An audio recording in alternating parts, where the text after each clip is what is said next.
Welcome to the Stevenson University Library Nursing tutorial on academic writing. To be successful on an assignment, strong writing skills are as essential as good research. Without the proper tone, style, and mechanics, you won't be able to successfully communicate the knowledge gained and the ideas developed from your research.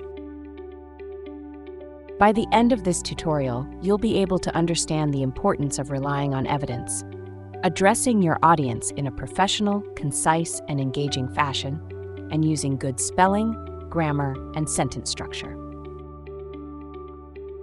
Your projects for your nursing courses will usually require an academic writing style. This kind of writing is unique because it's formal, but not too formal. Here are some characteristics of academic writing. It relies on research and evidence, not opinions or anecdotal experiences. It's geared toward an audience of nursing professionals and other students, usually not researchers or patients. It uses clear, correct spelling, grammar, and sentence structure. It cites its sources. We'll start with some ways to make sure your writing relies on research and evidence. One way is by using the third-person perspective, pronouns such as he, she, they, and it, rather than first-person, pronouns such as I, my, and me. First-person perspective is very common in informal writing and sometimes even in published research. However, in academic writing, instructors generally prefer third-person because it shows that information is based on evidence and sources rather than experiences and opinions. Even if you already know the answer from your work experience, academic writing requires that you back up your statements with evidence. For example, the sentence, "The authors illustrate that this treatment is effective," is in the third person and can be easily cited in APA format. It conveys a different message from the sentence, "I've seen this treatment prove effective," which is in the first person and cannot be easily cited. Using research, articles, and other sources to prove your argument is important because it shows that the information is broadly accurate, unbiased, and evidence-based. The passive voice is a writing style that is acceptable in some kinds of writing, but not others. It's common in informal writing and sometimes even in published research. However, in academic writing, instructors generally prefer the use of active voice. Passive voice often creates awkward sentences and makes it hard to tell who did what. Passive voice expressions contain a form of the verb to be. This includes the words am, is, are, was, were, or been. For example, the sentence, "The test subjects were divided into two equal groups," is in passive voice. You can tell because it includes the word were. One way to recognize passive voice is to read the sentence and see whether you need to ask, by whom? With the sentence, "The test subjects were divided into two equal groups," you need to ask, divided into two equal groups by whom, to get the full story. Adding the phrase, "by the researchers," to this sentence so that it reads, "The test subjects were divided into two equal groups by the researchers," clears up the confusion, but it doesn't change the passive structure of the sentence. Rewriting the sentence as, "The researchers divided the test subjects into two equal groups," changes it to active voice. Check your knowledge. Which of these sentences is in active voice? The authors of the article summarized the current research on juvenile diabetes. The current research on juvenile diabetes was summarized by the authors of the article. If you said this one, you're correct. When the sentence is written this way, it shows that the authors are active participants in summarizing the current research.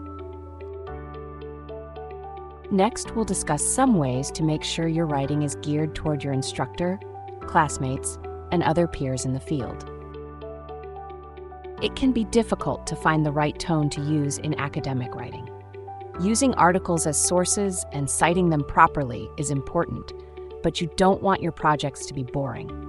Remember, your audience includes your instructor and sometimes even your classmates, so you want your information to be easy to understand and to the point, while also being informative and educational. In general, you should refrain from using casual language or slang terms in your writing. Writing formally adds authority to your argument. Here are 3 examples of sentences that convey the same idea, but with different levels of formality and detail. Which one would you say to your professor or preceptor? Which one does the best job of educating and sharing the correct information? If you said this one, you're correct. Both 2 and 3 are accurate in terms of the information, but too much detail at the wrong place or time may lose your audience. If you're quoting a specific person who used informal language, such as a patient or an interview subject, you can reproduce their words exactly as long as you cite them properly.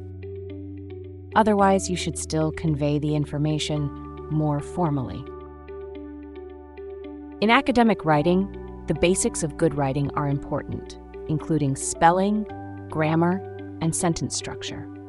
These skills will be essential at all levels of nursing, whether you're writing for publication or giving care instructions to a patient. Here are some sentence structure tips to keep in mind. Use transitional words between sentences where appropriate. Examples of transitional words include however, therefore, in addition to, also, and but.